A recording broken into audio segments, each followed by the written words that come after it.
6 hours. 6 hours of watching the winter-dead landscape of the interstate blur into a smear of gray and brown. The tires hummed a hypnotic, monotonous tune on the asphalt, a sound that had long since faded into the background of my thoughts. Most people making this drive on Christmas Eve would have a car filled with presents, a playlist of cheerful music, and a heart full of warm anticipation. My car was silent. My passenger seat was occupied by a sleek, deceptively simple laptop. And my heart was as cold and still as the iced-over river I'd passed an hour ago. This wasn't a journey home for the holidays. It was a pilgrimage to a tomb. I knew, with a certainty that settled deep in my bones, what I would find. I had been piecing it together for weeks, listening to the negative space in conversations, decoding the sudden silences when I entered a room, analyzing the curated glimpses of my sister Ariadne's life that she broadcast to the world. The whispers of a big Christmas surprise, the hushed, excited phone calls my mother would abruptly end with a flustered, "Oh, I've got to go, honey." It was all data, and for the last 5 years, my entire life had been about analyzing data and predicting outcomes. The predictable outcome, in this case, was abandonment. I wasn't sad. The part of me that could feel sadness for my family had been cauterized long ago by 1,000 tiny burns of dismissal and neglect. I wasn't angry either. Anger was a hot, messy emotion, and I had trained myself to be cold and precise.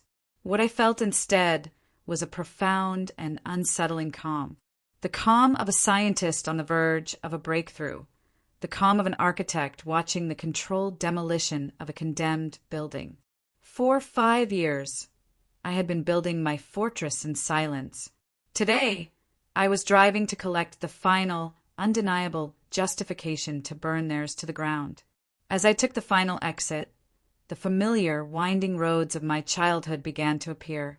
The giant oak tree at the corner, the old stone wall that bordered the Hendersons' farm. A pang of something, a ghost of nostalgia, tried to surface, but I pushed it down. Those memories belonged to a different girl, a girl who believed in the warmth of a fireplace and the magic of Christmas morning. That girl was gone. In her place was a woman who understood cryptographic keys, blockchain ledgers, and the precise legal language of a well-drafted morality clause. The grand, wrought-iron gates to our estate stood open, a silent, uninviting maw. I turned onto the long, winding driveway, the crunch of gravel under my tires the only sound in the frozen twilight. And then I saw it, the house, my childhood home, a magnificent stone edifice that was supposed to be a beacon of festive opulence, was dark, utterly, completely dark. There were no garish, professionally installed Christmas lights tracing the eaves, no giant, illuminated reindeer on the lawn, no welcoming wreath on the massive oak doors. The house stood against the bruised purple sky like a mausoleum, a hollowed-out monument to wealth with no soul inside. The silence was absolute. It pressed in on me from all sides, heavier and more damning than any shouted insult could ever be. They hadn't even bothered with a timer for the lights. They had simply vanished, erasing any trace of the holiday, any pretense that someone might be coming home. I parked the car, but I didn't get out right away. I just sat there, my hands on the steering wheel, my engine ticking softly as it cooled. This was it, the final piece of evidence, the scene of the crime. This image, the cold, dead house on Christmas Eve, would be Exhibit A. This isn't just a story about a family vacation. It's a story about how one single, condescending note became a signed confession, and how a forgotten daughter used it to dismantle an empire of arrogance. If you believe revenge is a dish best served cold, hit that like button and subscribe to Poetic Revenge right now. You are not going to want to miss what happens next.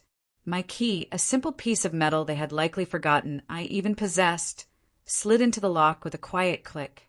I pushed the heavy door open and stepped into the foyer. The air was frigid, stale. It smelled of nothing. Not of pine needles, not of baking cookies, not of the expensive potpourri my mother always kept in a crystal bowl on the entryway table. It was the sterile, lifeless smell of a place that had been abandoned. My boots echoed on the Italian marble as I walked, the sound unnervously loud in the oppressive quiet. The grand staircase swept upwards into darkness. The living room, where a magnificent floor-to-ceiling Christmas tree should have stood, was a cavern of shadows. Then I saw it, a faint, pale light spilling from the direction of the kitchen. A single lamp, perhaps, a sign of life. For a wild, foolish second, my meticulously constructed composure wavered. Maybe I was wrong. Maybe this was all some kind of elaborate joke. Maybe they were all waiting in the kitchen to yell, "Surprise!" I walked towards the light, my steps slow and deliberate. As I reached the arched doorway, the scene that unfolded before me was worse than any joke. It was a portrait of profound cruelty. The kitchen was a vast expanse of stainless steel and white granite, a space designed for catering grand parties. At the center of it all was a massive island that could seat 12. And at that island, perched on a single stool under the harsh glare of one under-cabinet light, was my grandmother, Genevieve. She was in her old, faded housecoat, her silver hair pinned up neatly as always. She looked small and frail in the cavernous room. In front of her was not a festive Christmas Eve dinner, but a plastic Tupperware container. On a plate beside it was a sad, congealed slice of what looked like turkey loaf, a smear of jellied cranberry sauce straight from the can, and a small pile of wrinkly, reheated peas. She was meticulously cutting a tiny piece with her fork, the metallic scrape echoing in the silence. She was eating leftovers, alone, in the dark, on Christmas Eve. She looked up as I entered. Her eyes, framed by a web of fine lines, held no surprise. There was only a deep, weary sadness, and a flicker of the same steely resolve I felt in my own chest. She offered me a small, tired smile. "I figured you'd be here, dear," she said, her voice quiet but clear. My gaze drifted from her pathetic meal to the granite countertop beside her. Propped against an empty crystal vase was a single, crisp, white envelope. My name, Evalee, was written on it in my mother's extravagant, looping script, a signature of self-importance I knew better than my own. My hands didn't shake as I picked it up. The paper was thick, expensive, the kind of stationery used for thank-you notes for galas, not for a message to a daughter you've abandoned. I slid my finger under the flap and pulled out the single sheet of paper inside. It wasn't a Christmas card. It was a memo, a dismissal. I read it, the words burning themselves into my mind. Evalee. Surprise. We decided to do something a little different this year. Ariadne's fiancé, Caspian, booked us a last-minute getaway to St. Bart's. It was all very spontaneous, and we just had to go. We knew you wouldn't want to come. All that sun and sand isn't your thing, and besides, we know you're saving up from your new job, so we wouldn't want you to feel pressured. We left some of the turkey casserole from last week in the fridge for you and Grandma. We figured you two would enjoy the peace and quiet and could hold down the fort. Consider it a little Christmas staycation. Try not to make a mess. Love, Mom. I read it once, then twice. The cold certainty in my gut solidified into a block of ice. It was a masterpiece of passive aggression, a perfect encapsulation of my entire life with them. Let's dissect it, shall we? Surprise. The cheerful, condescending opening, as if this was a wonderful gift they were bestowing upon me. A last-minute getaway to St. Bart's. It was all very spontaneous. A lie so bald-faced it was insulting. I knew they'd been planning this for over a month. They presented it as a whirlwind adventure to absolve themselves of the guilt of their premeditated exclusion. We knew you wouldn't want to come. All that sun and sand isn't your thing. The casual assassination of my character. They had created a narrative for me, the boring, bookish homebody, and they used it to justify their actions. They never asked what I wanted. They simply told me who I was, and it was always someone small and inconvenient. We know you're saving up from your new job, so we wouldn't want you to feel pressured. This was the line that truly twisted the knife, the condescending pity. the assumption of my financial smallness. They pictured me in some dreary cubicle, counting my pennies, while they jetted off to paradise on money they hadn't earned. The sheer, breathtaking ignorance of it was almost comical. They had no idea that my new job was managing a fintech empire that could buy and sell their entire world 10 times over before breakfast. We left some of the turkey casserole from last week in the fridge for you and Grandma. Not just leftovers, but week-old leftovers. They hadn't even afforded us the basic decency of a fresh meal. They left us scraps from their table, like stray dogs they were paid to tolerate. We figured you too would enjoy the peace and quiet and could hold down the fort. The final dismissal, lumping me in with my grandmother, the other forgotten relic in their lives. We weren't family to be cherished. We were caretakers for their empty house, a house they owned only because of the man they had also dismissed and forgotten, my grandfather. And then the final line, the 4 words that signed their death warrant. Try not to make a mess. It was a command you give to a child or a pet. It was the ultimate statement of their perceived superiority and my perceived insignificance. They saw me as a potential nuisance in their perfect, empty museum. I placed the note down on the cold granite. This wasn't a letter. It was a legal deposition. It was a confession, signed in my mother's own arrogant hand. It was all the proof my grandfather had told me I would one day need. I looked at my grandmother. She had pushed her plate away, her appetite gone. Her gaze was fixed on me, and in her eyes I saw not a victim but an accomplice, a silent partner waiting for the signal she had known was coming for 5 long years. They wanted peace and quiet. They were about to get a silence, so profound it would echo for the rest of their lives. They had worried about me making a mess. They had no idea I was about to clean the house.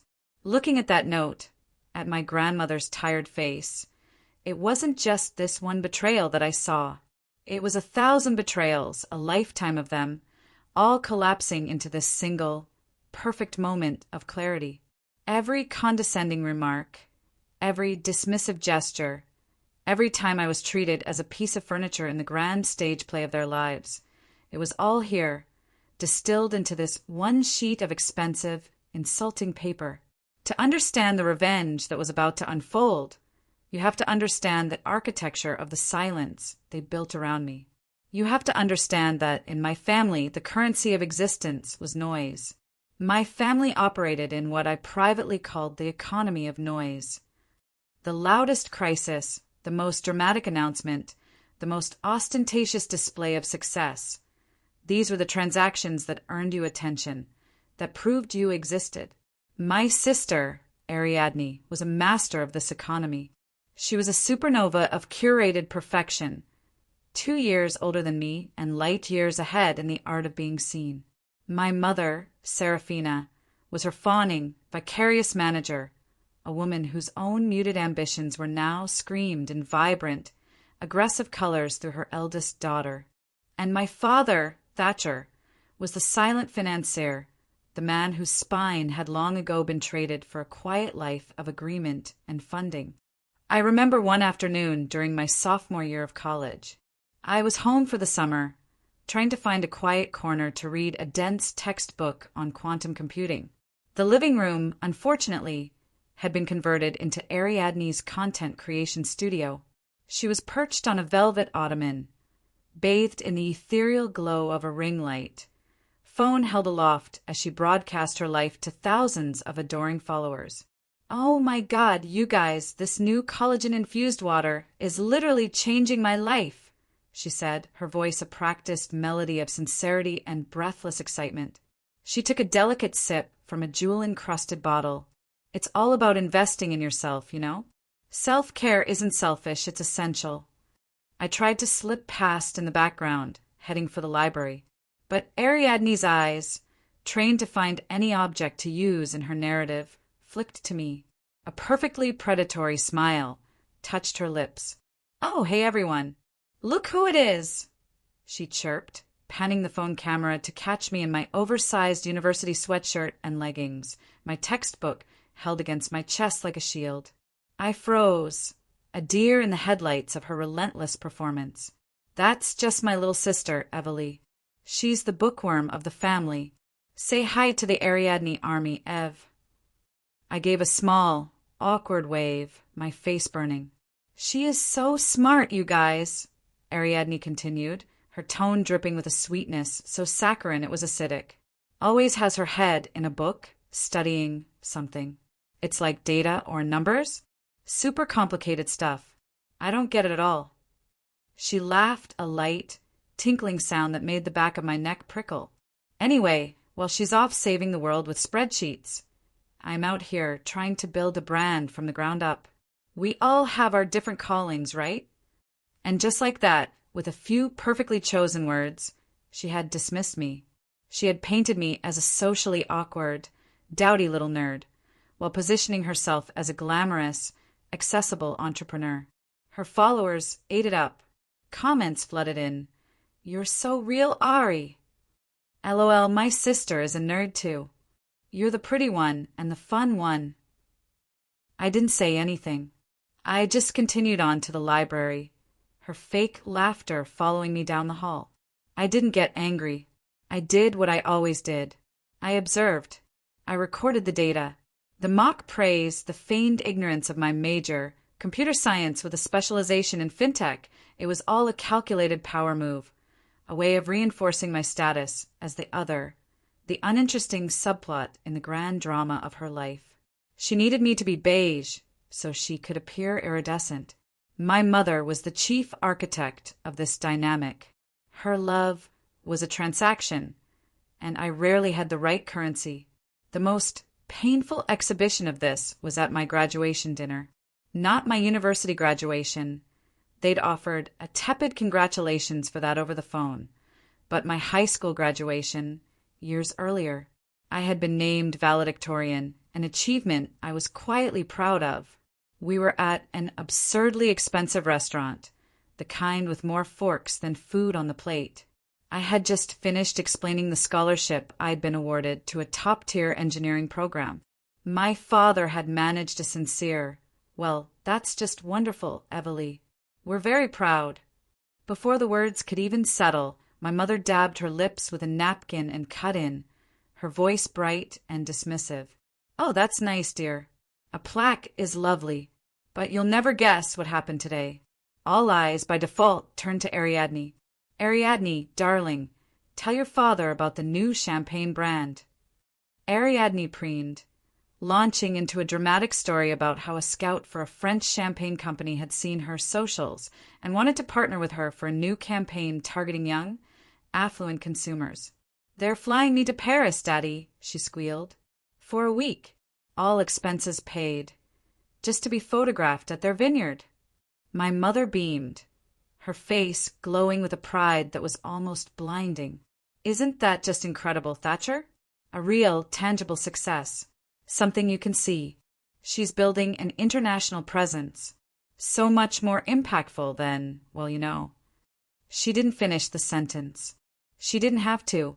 The implication hung in the air, thick and suffocating. My academic achievement, a product of years of silent, disciplined work, was an abstract, a plaque. Ariadne's sponsor vacation, a reward for looking pretty next to a bottle of alcohol, was a tangible success. My father, the spineless enabler, just nodded along. "Paris. My goodness, Ari. That's something." He never looked back at me.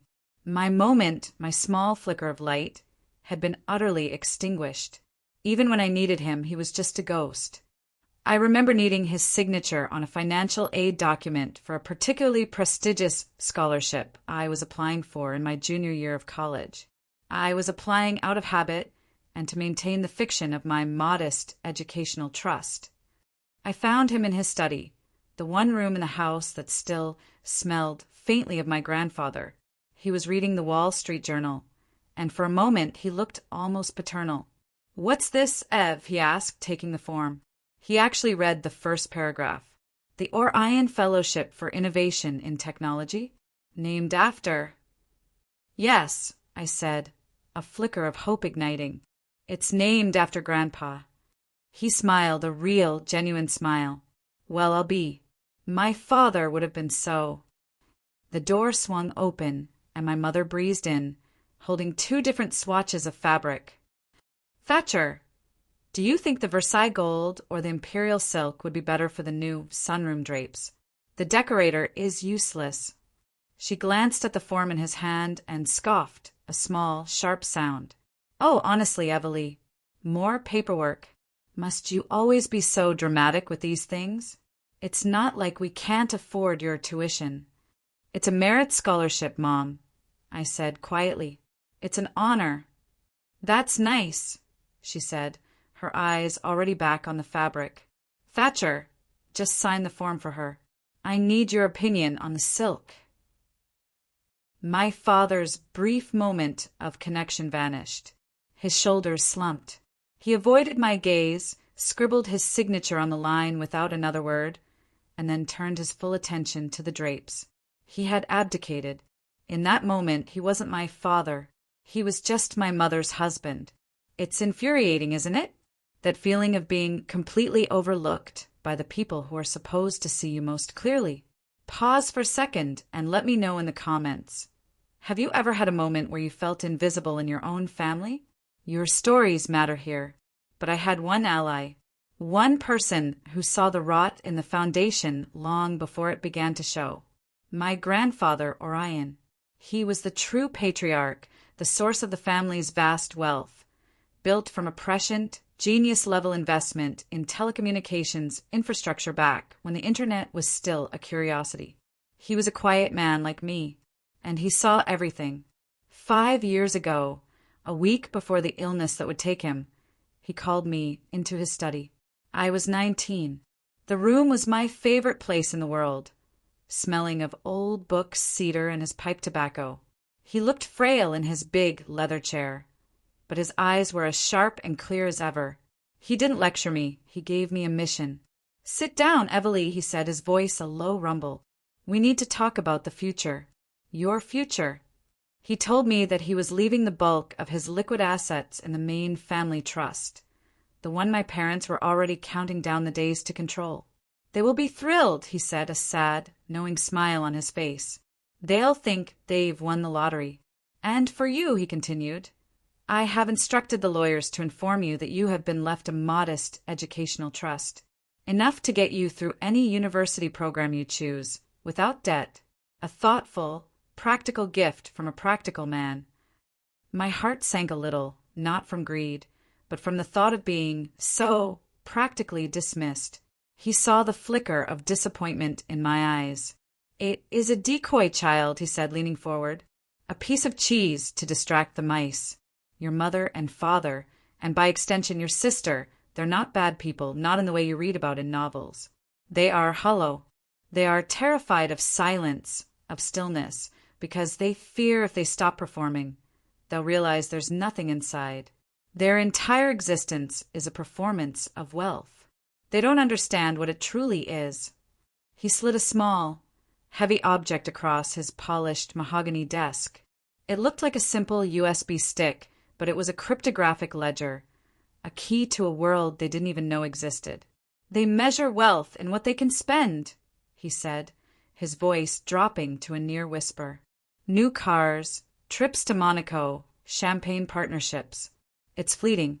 It's noise. True wealth, Evely, is measured in what you can control. He then explained the grand design. The family trust, the one my parents would be gleefully plundering, was just a subsidiary, a child company. The parent company, the source from which all the wealth flowed, was a dormant holding firm he had created decades ago. It was called Ethelred Holdings, a quiet, unassuming name for an entity of immense power. The trust everyone sees, Evely, he explained, using his hands to illustrate, is the beautiful, gleaming train. Everyone is so impressed with the dining car and the velvet seats that they never think to ask who owns the tracks. You, my dear, upon your 25th birthday, or sooner if you demonstrate mastery, are about to own the tracks, the stations, and the entire railroad company. I have transferred 90% of my ownership of Ethelred Holdings to a deep storage vault that only this key can unlock. He tapped the ledger stick. Your educational trust is your seed capital. Use it, learn with it, grow it. By the time they realize the train is running out of fuel, you will be the one who decides whether to resupply it or to tear up the tracks entirely. He looked me straight in the eye, his gaze intense. I've also built something into the bylaws of the main trust. A protection, a dead man's switch. I call it the morality clause. He explained that if the primary beneficiaries, my parents, ever acted in a manner that displayed grossly negligent of their familial duties and a profound and callous disregard for the emotional and physical well-being of their kin, control of the trust's disbursements could be immediately seized by the majority shareholder of Ethelred Holdings. By me. They will eventually give you a reason, he said, his voice filled with a grim certainty. Their nature demands it. They will perform their arrogance so loudly that they will forget someone is listening. When they do not hesitate. This isn't a weapon for revenge, Evely. It's a fire extinguisher for a fire I know is coming. That was the last substantive conversation I ever had with him. He gave me not just an inheritance, but a purpose. He saw my quietness not as a weakness, but as the very shield and sword I would need to survive my own family. And in that he wasn't my only ally. His wife, my grandmother Genevieve, knew. She knew all of it. After my grandfather passed, my parents, in their infinite grace, relegated her to the guest cottage out back. She was a relic of a past they were eager to rewrite, a quiet, judging presence who refused to applaud their gaudy performance. They treated her like a child, speaking to her in slow, loud voices, managing her finances, assuming she was a doddering old woman. But Genevieve was as sharp as a shard of glass. We had an unspoken alliance. Once or twice a month, I would visit her in the cottage for tea. The air there was peaceful, filled with the scent of lavender and old books, a stark contrast to the sterile, designer-scented emptiness of the main house. We rarely spoke of the family's awfulness directly. We didn't need to. I remember one visit, after the disastrous graduation dinner. I was sitting at her small kitchen table, staring into my teacup. I hadn't said a word about what happened. She simply reached across the table and placed her warm, wrinkled hand over mine. "He saw it in you, you know," she said softly, her eyes meeting mine. "Your grandfather. He called it power and reserve. They are all so loud, my dear. They mistake volume for strength. Your grandfather and I always knew that true strength lies in the silence, in the listening, in the waiting. In that small, quiet cottage, I wasn't the weird, bookish daughter. I wasn't the uninteresting subplot. I was a queen in waiting, and my grandmother was the only one, aside from Grandpa or Ian, who knew it. She was my co-conspirator in the quiet, the guardian of the prophecy. And now, sitting here in this cold, dark kitchen, staring at the evidence of their final, unforgivable act of cruelty, I knew the time for waiting was over. The fire had started. It was time to use the extinguisher. My grandmother watched me, her eyes reflecting the pale light of the screen I was about to open. She knew what that laptop represented. A tool. A weapon. She didn't know the specifics, of course. No one did. To the world, and especially to my family, the past 5 years were my beige years. They were the years I spent at a respectable but unremarkable state university, earning a degree they considered nerdy and passionless. They imagined me living a small, quiet life in a small, quiet apartment, destined for a small, quiet cubicle. The irony was they were half right. My life was quiet. My apartment was small. But the work I did within those walls was anything but. For 5 years, I had lived a double life. I was a ghost in the machine, and I had been forging an empire while they were busy taking selfies. My apartment in Austin was a carefully constructed piece of camouflage. It was a modest one-bedroom in a nondescript complex, furnished with practical, second-hand items. It had a lumpy but comfortable couch, a small kitchen table with 2 mismatched chairs, and shelves filled with textbooks on data science, algorithmic theory, and quantitative finance. It was the perfect picture of a struggling, studious postgrad. It was a picture my family was all too happy to believe because it confirmed their narrative about me. But in my small bedroom behind a locked door was the real heart of my operation. It looked less like a bedroom and more like the nerve center for a covert intelligence agency. A custom-built, liquid-cooled server hummed quietly in a ventilated rack in the closet. 3 4K monitors were mounted on the wall, displaying cascading lines of code, complex market analytics, and encrypted communication channels. This was the cockpit of my real life. From this humble command center, I wielded the formidable power of Ethelred Holdings. After my grandfather passed, I had spent the first 6 months not grieving, but studying. I devoured every document, every financial statement, every legal clause he had left me. And then, using the modest educational trust as my seed capital, I began to build. My family thought that money was for tuition and rent. In reality, it was the first gear in a machine of immense complexity. I didn't just want to protect my inheritance. My grandfather had taught me that true power wasn't in hoarding wealth, but in creating it. So I created Kismet. Kismet wasn't a company, not in the traditional sense. It had no office, no employees, no flashy logo. It was a ghost. It was a hyper-sophisticated, self-learning, algorithmic trading platform, written by me, line by painstaking line, over thousands of hours fueled by coffee and a cold, burning sense of purpose. It was an extension of my own mind, capable of analyzing global markets with a speed and precision no human could ever match. Kismet didn't just look at stock prices. It was a digital predator that hunted for information in the darkest corners of the internet. It scraped data from satellite images to monitor shipping traffic in the South China Sea. It used sentiment analysis on millions of social media posts to predict consumer trends before they happened. It scanned obscure scientific journals and patent filings in multiple languages, searching for the whispers of technological breakthroughs long before they ever hit the news. My life became a study in contrasts. By day, I was Evely, the diligent student, sitting in lectures, taking notes, and eating ramen in my small apartment.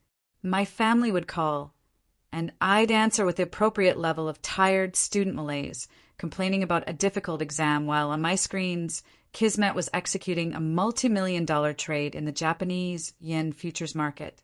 They saw the grubby caterpillar completely oblivious to the wings I was growing in secret. I remember one trade in particular, the one that proved to me that Kismet was more than just a clever piece of code. It was a weapon. I had programmed one of Kismet's subroutines to scan for anomalies in the green energy sector, a personal passion of mine. For weeks, it had been flagging a small, obscure German company called Solis Dynamic. On paper, they were nothing special, a mid-cap firm with a portfolio of aging solar panel technologies. Their stock had been flat for years. But Kismet saw things the human analysts were missing. It flagged a sudden, massive purchase of a specific rare earth mineral from a Congolese mine, cross-referencing shipping manifests with the company's quarterly supply orders. An anomaly. Then it scraped the academic papers of a newly hired lead engineer at Solis and found his doctoral thesis was on a revolutionary and purely theoretical method of perovskite solar cell stabilization. A pattern. Finally, it analyzed the metadata from photos posted by Solis employees on their personal social media accounts, identifying faint reflections in the background that suggested they were using a new type of non-destructive testing equipment that would only be necessary if they were working on a new, highly efficient but volatile material. The connection. It was a ghost story written in data. While Wall Street was looking at their balance sheets, I was reading their digital soul. I knew, with absolute certainty, they were on the verge of a breakthrough that would make traditional solar panels obsolete. On a quiet Tuesday morning, while my family probably assumed I was in a statistics class, I authorized Kismet to take a massive, leverage position in Solis Dynamic, channeling over $30 million from Ethelred Holdings into their stock through a complex web of shell corporations to avoid detection. For 48 hours, nothing happened. The stock remained flat. It was the longest 2 days of my life, the only time I felt a flicker of doubt. Then, on Thursday morning, Solis Dynamic held a press conference. They announced they had achieved a record-breaking 32% efficiency with a new, stable perovskite cell, shattering the old industry standard. Their stock didn't just rise, it went supernova. In the space of 6 hours, the $30 million I had invested became $94 million. It was a silent, bloodless coup, executed from a cheap apartment in Austin, Texas. While Ariadne was posting about her new handbag, I had just made more money in a single day than my father had made in the last 5 years.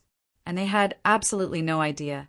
This was the empire I was forging in silence, an empire built on the scraps of information they and the rest of the world so carelessly threw away. And all the while, as I was quietly becoming one of the most powerful unknown players in finance, my family continued their campaign of 1,000 cuts. Each one was a small, seemingly insignificant slight, but together they formed a tapestry of such profound disrespect that it fueled my work, reminding me every single day what I was fighting for. I remember the day I received the email confirming my final GPA. I had graduated summa cum laude, a distinction reserved for the top 1% of my class. It was a validation of 4 years of relentless, lonely work. I felt a quiet, glowing sense of pride. I called home, foolishly thinking this, finally, might be an achievement my mother could understand. "Oh, that's wonderful, dear. Summa cum, what is it?" "That's very nice," she said, her voice distant, distracted. Before I could even respond, her tone shifted, becoming electric with excitement. "Now, you will not believe what has happened. Ariadne's brand partnership with that champagne company has gone viral. They're featuring her on a billboard in Times Square. Can you even imagine? Our daughter, a billboard. A picture on a billboard.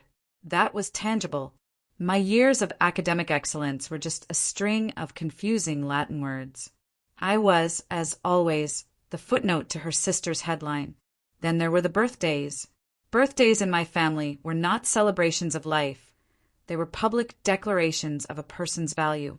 For my 21st birthday, a day most families mark with significance, I received a package in the mail from my parents. No phone call, just a box.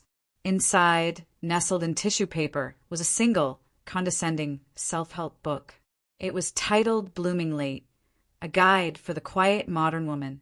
I stared at the title, a mix of cold fury and dark amusement washing over me. It wasn't a gift. It was a diagnosis. It was their way of telling me they saw me as a stunted, socially awkward project that needed fixing. A week later, my Instagram feed was flooded with pictures from Ariadne's 23rd birthday party. My parents had bought her a brand new, gleaming white BMW convertible. A giant, ridiculous red bow was tied around the hood.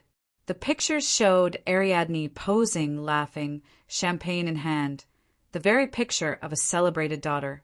The message was as clear as the diamond white paint on her new car. Ariadne was an asset to be showcased. I was a problem to be solved. The calls became less and less frequent, and when they did happen, I was treated as a low-priority interruption. The final straw, the moment I stopped trying altogether, happened about a year ago. I was on the phone with my mother, trying to navigate a genuinely confusing issue with my health insurance. I was mid-sentence, explaining a conversation I'd had with a claims adjuster, when she cut me off. "Oh, Everly, honey, can I call you back?" she said, her voice suddenly bright. "Caspian is on the other line. He has the most hilarious story about his polo pony. It's just a scream. We'll talk later." The line went dead. I stood in my quiet apartment, phone in my hand, listening to the dial tone. A polo pony, a funny story about a rich man's horse, was more important than my health. It was then I realized I wasn't just invisible to them. I was an inconvenience. My real-world problems were static, interfering with the clear broadcast of their perfect, glamorous lives. So when the whispers of the big Christmas surprise began, I wasn't hurt. I was intrigued. My focus shifted from the global markets to a much smaller, more personal data set, my own family. Ariadne, in her infinite arrogance, made it easy. Her social media became a breadcrumb trail of clues. An Instagram story of her holding 2 designer bikinis against her body with a pole. Which one screams Street Barts? A boomerang video of her and Caspian clinking champagne glasses. A sliver of a private jet's interior visible in the background, with the hashtag something big is coming.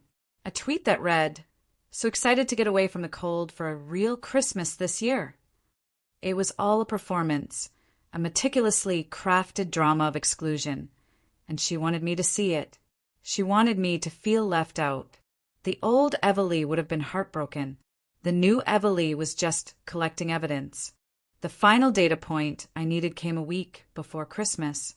I called home under the pretense of confirming my travel plans. My mother answered, her voice a symphony of false cheer. "Evalee, darling, we were just talking about you," she lied. "Hi, Mom," I said, my voice calm and even. "I was just calling to confirm for the 24th. I should be there around sunset. What are the plans for Christmas dinner?" There was a split second of hesitation on the other end of the line.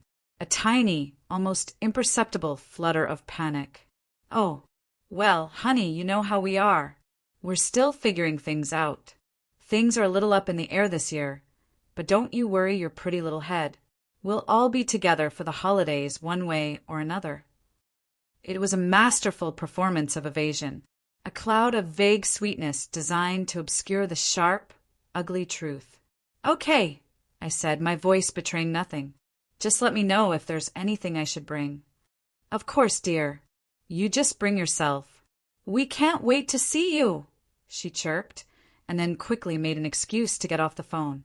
I hung up, a cold, serene certainty settling over me. I wasn't asking for an invitation. I was confirming a data point. Her lies were the final seal on the affidavit I was preparing in my mind. I immediately opened a private browsing tab and, using a series of backdoors and a bit of social engineering on the charter company's booking system, I pulled up the flight manifest for a Gulfstream G650 leaving our local private airfield on December 23rd, bound for St. Bartholomew. For names were on the list: Thatcher, Serafina, Ariadne, and Caspian. There was no 5th ticket. There was never going to be a 5th ticket. All right, the trap is set. The family has no idea they're flying into a financial hurricane of their own making. If you are ready to see this entire house of cards come crashing down, smash that like button. It tells the YouTube algorithm that you're here for the poetic justice, and trust me, it's coming. I stood there in the vast, silent kitchen, the condescending note in one hand, a lifetime of slights coalescing into a single point of diamond-hard resolve. The air, which moments before had been thick with the sorrow of abandonment, now crackled with a new energy. It was the feeling of a circuit finally being completed, of a long-dormant machine humming to life. The era of observation was over. The time for action had arrived. My grandmother, Genevieve, pushed her plate of cold leftovers away with a quiet finality, the scrape of ceramic on granite sounding like a gavel in the silence. She looked from my face to the note, then back to my face. The sadness in her eyes was gone, replaced by a glint of something I hadn't seen in years: fire. "Your grandfather," she began, her voice crisp and strong, losing the frail, elderly tone she adopted around my parents, was a brilliant man, a patient man, but he was not a fool. He knew their nature. He knew that their vanity was a beast that would one day consume their sense of duty.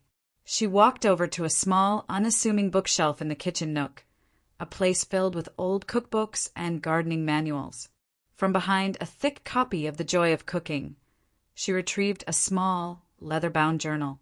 It was dark green, its cover worn smooth with time. She placed it on the granite island between us, the sound a soft, definitive thud. "He left this for me." "For us," she said, her fingers tracing the faded gold embossing on the cover. He called it his Book of Prophecies. He documented everything.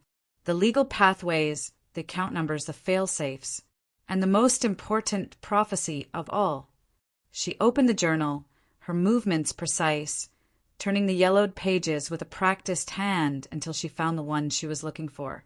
A red ribbon marked the spot. She turned the book around to face me. The page was titled, in my grandfather's elegant architectural script, "The Morality Clause, in case of moral bankruptcy." "Your grandfather didn't just give you a key, Evely," Genevieve said, her eyes locking onto mine with an intensity that sent a shiver down my spine. "He gave you a crown, a gavel, and a guillotine. This journal tells you how to use all three." I pulled out my laptop, the sleek, powerful machine that was the true source of my power, and placed it on the island next to the journal. The glow of the screen illuminated the resolute calm on my face. This wasn't just a kitchen island anymore. It was a war room, and the symphony of revenge was about to begin. My fingers flew across the keyboard, the quiet clicks the only sound in the cavernous room. The first movement was a legal declaration. I drafted a formal, irrefutable notice to the Family Trust's legal counsel, a prestigious, old-money law firm in New York.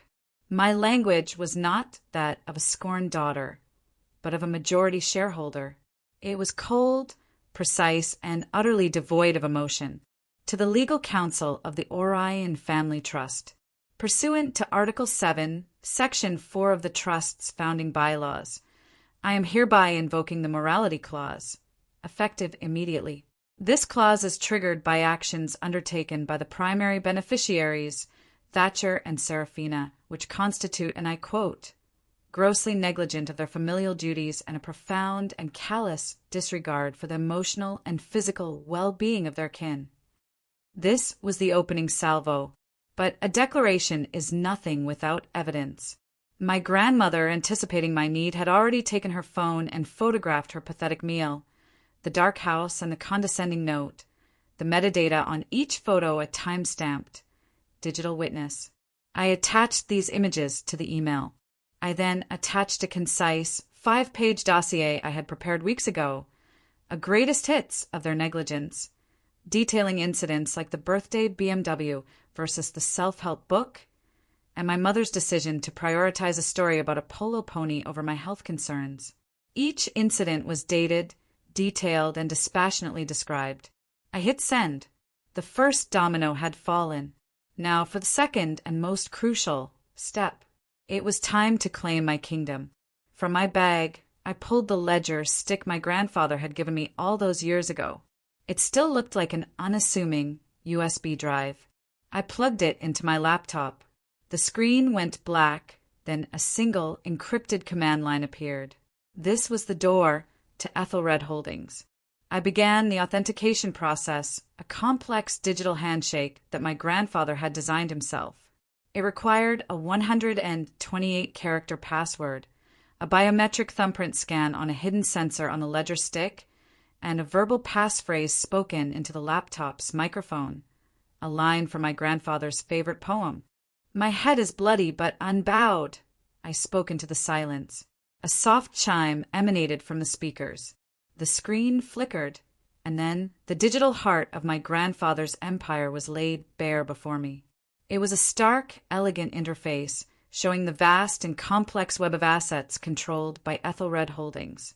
At the top of the screen, a single, pulsating button read, "Execute final transfer of control." For 5 years, this button had been dormant, waiting for me to reach my 25th birthday. But my grandfather had built in an override, a secret pathway for early access, tied directly to the invocation of the Morality Clause. The button was no longer dormant. It was active. I took a deep breath. This was the point of no return. This was the moment the ghost in the machine became the queen on the throne.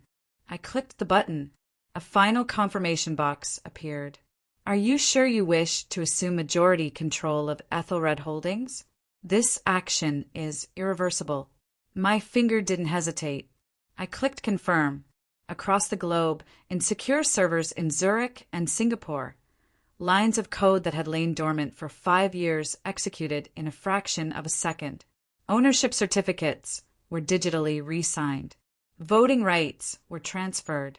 My name, Evely, replaced my grandfather's as the 90% majority shareholder.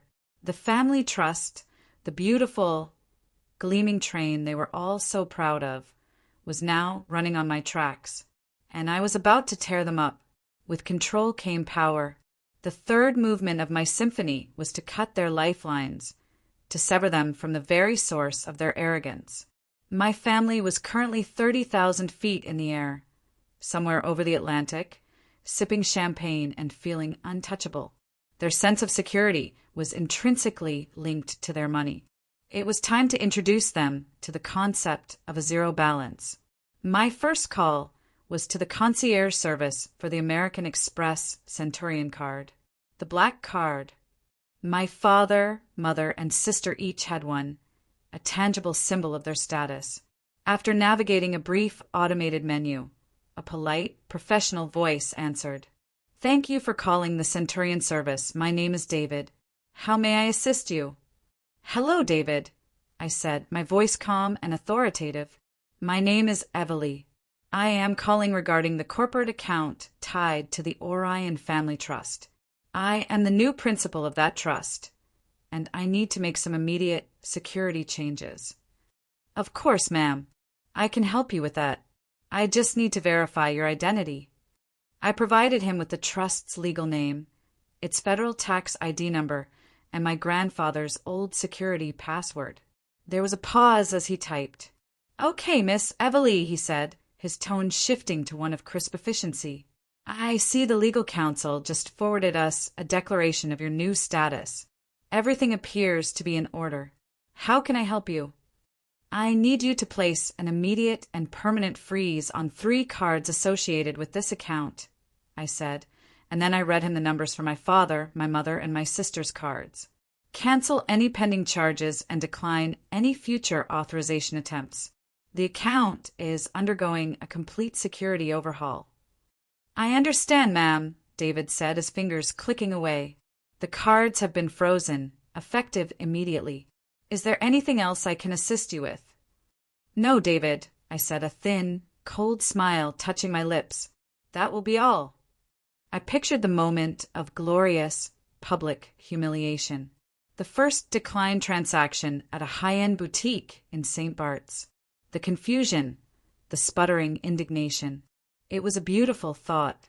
My second call was to the private jet charter company they had used. I knew the company well. Kismet had flagged them months ago as a potential acquisition target. I was put through to their head of client relations, a man with a slick, overly friendly voice. "Good evening. You've reached Elite Jet Charters. This is Marcus speaking." "Hello, Marcus," I said, using the same calm, commanding tone. "My name is Evely. I'm calling about the booking for Thatcher, flight number 745 to St. Barthélemy." "Ah, yes. The Orion party. A beautiful Gulfstream, one of our best. I trust they're enjoying the flight." "I'm sure they are," I said coolly. "I am the new financial controller for the entity that funded that trip. I'm calling to inform you that due to a breach of fiduciary duty by the former trustees, the funds authorized for the return journey on January 6th are no longer valid. The pre-authorization has been canceled." There was a stunned silence on the other end of the line. I'm sorry, ma'am, I don't understand. The return trip is part of the package." "I understand that, Marcus," I said patiently, as if explaining something to a child. "And the package is no longer funded. You will need to secure a new method of payment directly from the passengers if they wish to book a return flight. I am simply giving you the courtesy of a 2-week notice. Ethelred Holdings will not be covering any further expenses for Thatcher or his party." I could almost hear the gears turning in his head, the panic setting in at the thought of having to confront a wealthy client with a massive, unexpected bill. I hung up before he could protest. Next, an email. I pulled up the reservation for the outrageously expensive private villa they had booked in St. Bart's. I drafted a short, polite email to the villa's management company. Subject: cancellation, booking 8809 Thatcher. To whom it may concern. Please be advised that the booking for Thatcher, arriving December 24th, has been cancelled, effective immediately. The funds for this booking were sourced from a trust that is now under new management due to a breach of fiduciary duty by the former trustees. All payments have been stopped. We will not be liable for any costs incurred by the party upon their arrival. Please ensure the property is secured and the former guests are not granted access. Regards, Everly, Principal, Ethelred Holdings. I hit send. They were flying towards a paradise that would slam its door in their face, a gilded cage from which they would have no easy escape. Now for the assets here at home. The fourth movement. I opened another secure portal, this one linked to the county registrar's office.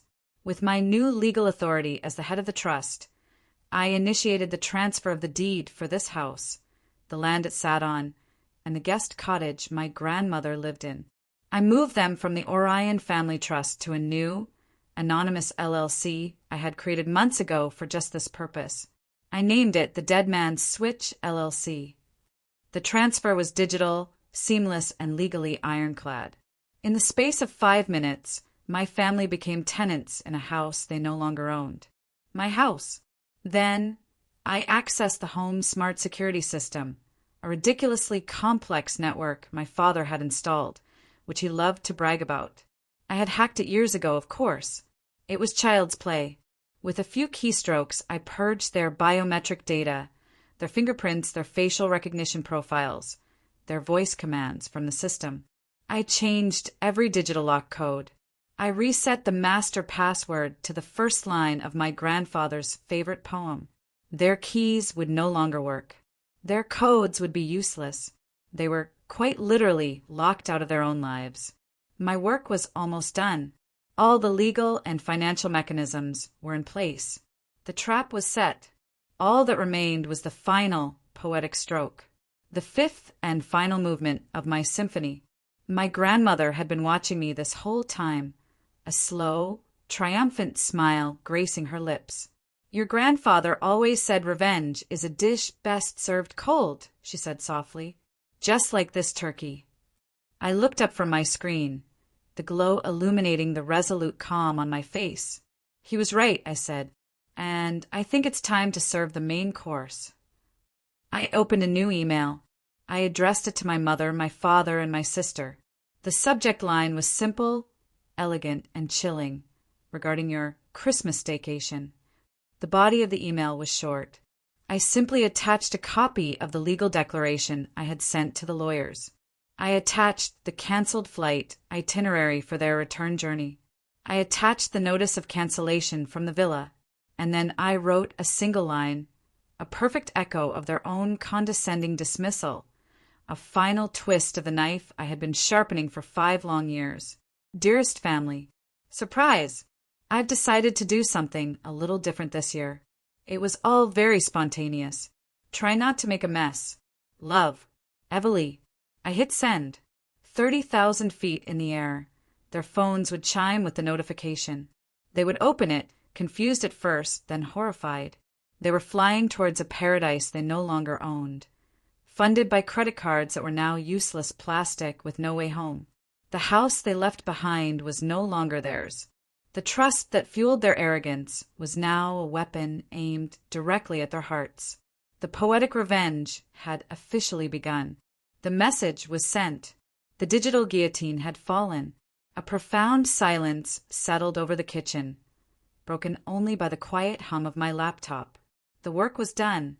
My grandmother and I sat there for a long moment, 2 silent conspirators in the heart of a fallen empire. The house around us was no longer a cold museum of their wealth.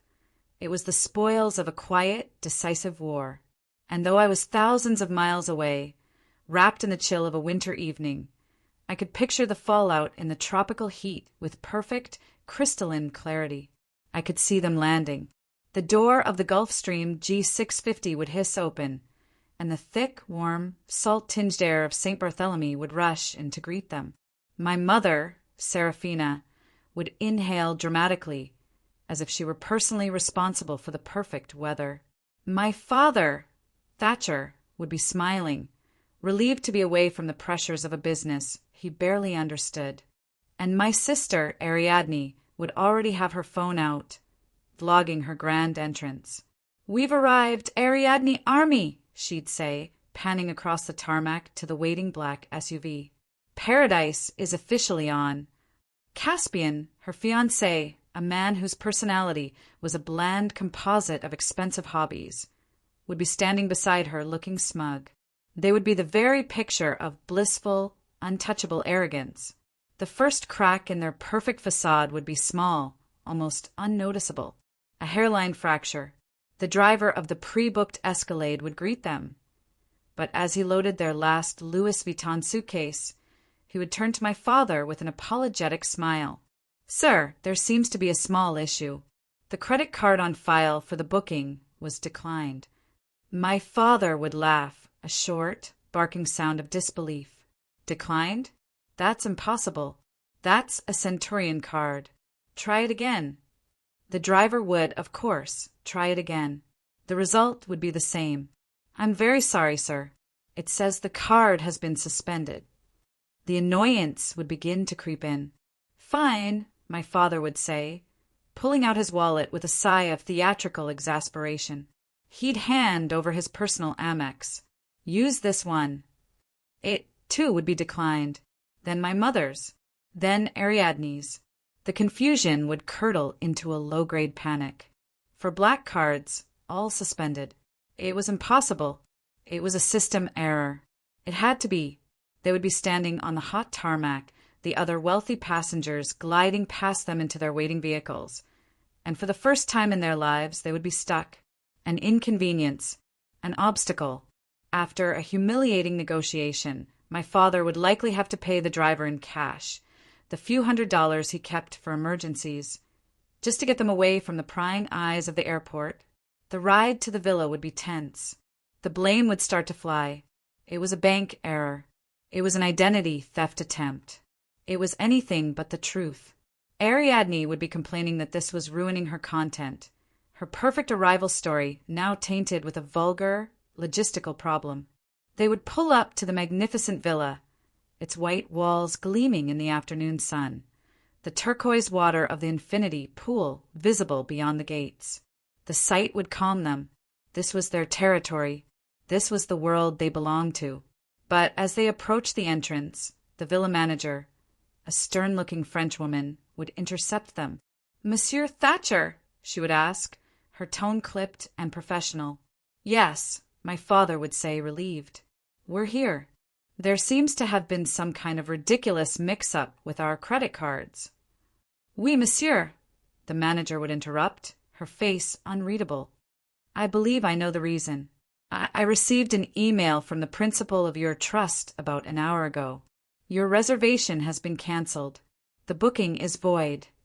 The silence would be absolute. Cancelled. The word would hang in the humid air. Utterly incomprehensible. "That's preposterous," my mother would finally sputter, stepping forward. "We have a confirmation. My husband's daughter-in-law's. I mean my daughter's fiancé, Caspian, booked this himself." "I am sorry, madam," the manager would say, unmoved. "The payment has been stopped. I have been instructed not to grant you access to the property. You will have to take it up with a Miss Evely, I believe." My name. The sound of it in this context would be like a bomb going off, and it would be then, in their confusion and mounting horror, that one of them would finally think to check their phone. They would see the email, my email, with the subject line, "Regarding your Christmas staycation." I pictured my mother snatching the phone, her perfectly manicured fingers jabbing at the screen. They would read my words, and as they did, the last vestiges of their tropical fantasy would evaporate, replaced by the cold, terrifying reality of their new circumstances. I had rewritten the email in my head 100 times, and this is what they would see. "Dearest family, surprise! I've decided to do something a little different this year. It was all very spontaneous. I'm writing to you from the fort you left me to hold down. It's lovely and quiet, just as you predicted. I'm attaching a few documents for your convenience. The first is a legal declaration invoking the morality clause of Grandpa Orion's trust, citing your abandonment of myself and your family's matriarch as grounds for a transfer of control. The second is your cancelled return flight itinerary. I do hope you've been saving up from your various brand deals, as you'll need to secure your own way home. The third is the cancellation notice for your villa. I do hope you're not a fan of sun and sand, as it appears your access to it has been curtailed. You left Grandma and me some of last week's turkey casserole. You said you figured we would enjoy the peace and quiet. You were right. So please consider this a little Christmas staycation from your access to my money. Oh, and one last thing. You told me not to make a mess. Don't worry. I haven't. I've simply cleaned house. Love. Evalie. They would be stranded. Stranded in one of the most expensive places on earth with no money, no lodging, and no way home. Their arrogance had been their fuel, and I had just siphoned the tank dry. Their world wasn't ending with a bang, but with the quiet, humiliating click of a declined transaction.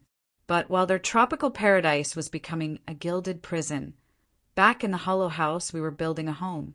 I closed my laptop, the faint click echoing the sound of their world shutting down. I turned to my grandmother.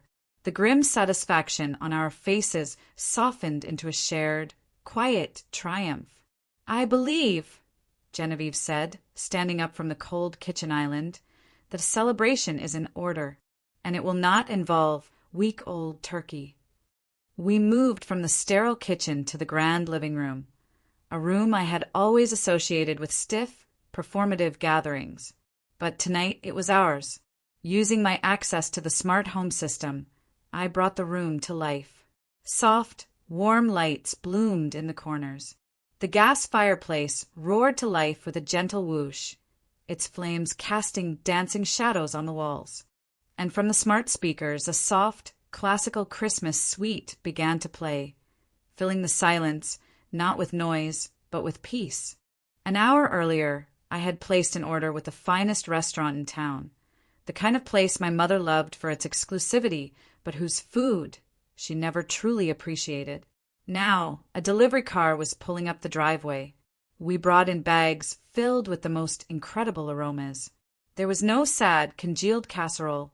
Tonight, we dined on butter-poached lobster, perfectly seared prime rib, truffle mashed potatoes, and roasted asparagus with hollandaise. We drank a bottle of vintage champagne that my grandfather had been saving, a bottle I retrieved from the back of the wine cellar, a bottle my parents didn't even know existed. We sat not at the formal dining table, but on comfortable chairs pulled up close to the fire. We ate and we talked, not about them, not about the revenge. We talked about my grandfather.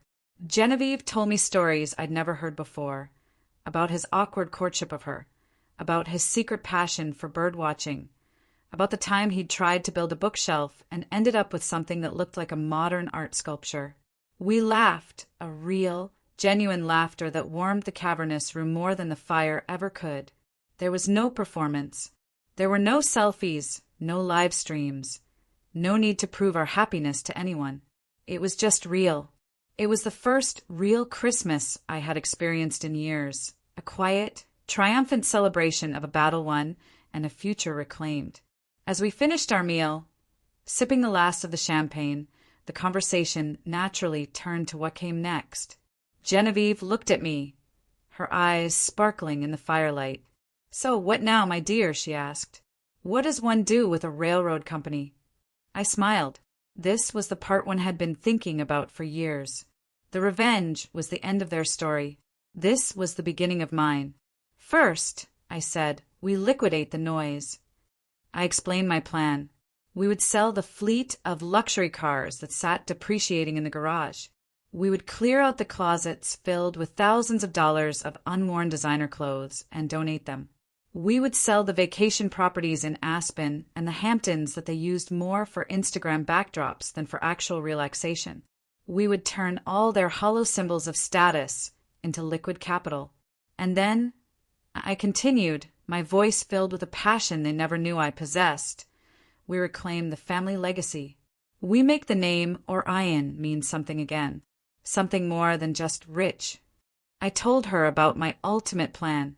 We would use Ethelred Holdings, powered by the analytical engine of Kismet, to establish a new foundation, the Orion Foundation for Women in Technology.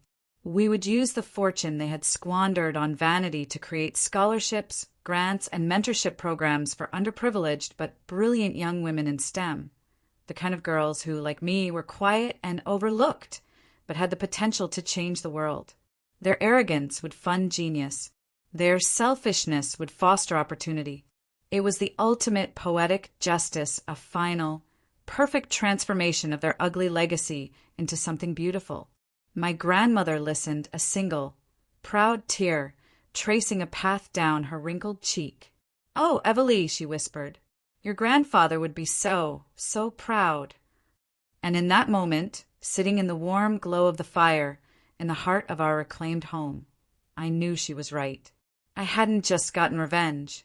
I had restored balance. I had taken a name synonymous with hollow opulence and was about to make it a beacon of hope. And just like that, the empire of arrogance was replaced by a legacy of purpose. What was the most satisfying moment of this entire poetic revenge for you? Let me know in the comments below. Don't forget to subscribe and hit the notification bell so you never miss a story of ultimate justice. And for another incredible tale of an underdog turning the tables, click the video on your screen right now.